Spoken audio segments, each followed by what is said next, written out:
What I really have done mostly is meet people who are buying the book, and that's been great. I mean, I've loved that. I haven't minded this because I don't get out of the studio that much. I don't get to talk to people, and the ones who've read the book, some of them have read the book just standing in line. The lines have been that long. Compare their experiences to mine, and that's why I wrote the book. I mean, you know, I had ups and downs and guilt and good things and bad things, and most people do. So that part of it's been great. The interviews, I'd rather be asking the questions than answering them. So thank you very much. I'll go home now. Let me talk about one of the interesting nuggets that I think any good memoir should have, the surprising little bits. One of your childhood friends was the daughter of Larry Fine, Larry of the Three Stooges. My goodness, you did read the book, yes, in Florida. Phyllis Fine, her name was. She was my girlfriend, yes. Yeah. What was it like did you ever see Larry himself? Kiss me, my Caliban. Well, he was away a great deal. But this was during a time when I lived in a place called Palm Island between Miami and Miami Beach. My father had been a big success in Boston. I was born and grew up in Boston, and he opened a nightclub called the Latin Quarter, Lou Walter's Latin Quarter. It was very famous. And then he opened another one in Florida and then one in New York. And I was very young then, and I used to sit in the lighting booth of the one in Florida, and I could do everybody's act. 2 glasses of wine and I'll do Milton Berle for you. And Phyllis Fine had a kind of life like mine that was sort of isolated. Her father was away a great deal. There were the ups and downs of show business, and she and I were very good friends. I don't think I ever met her father. I'm not sure she ever met mine. But because our lives were similar, these 2 little girls with the supposedly glamorous life, feeling rather lonely and rather isolated, I haven't heard from her. It'd be wonderful to know that she'd read the book. I hope that she's still around.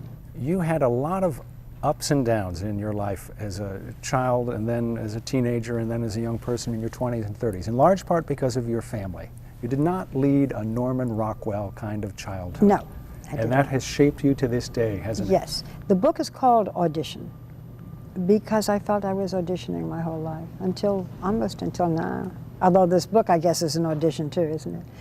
I had a sister when I was growing up in Brookline, Massachusetts, who was called mentally retarded.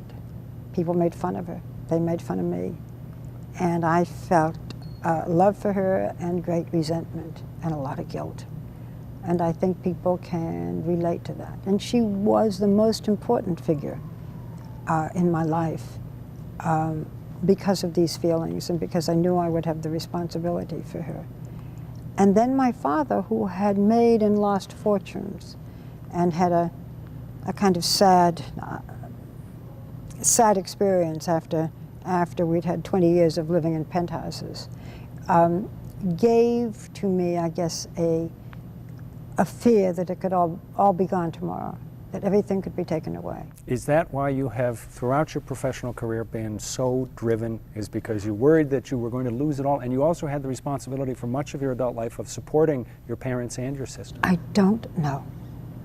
I have written that when my father lost everything, I don't know whether that's where the drive came from and the ambition.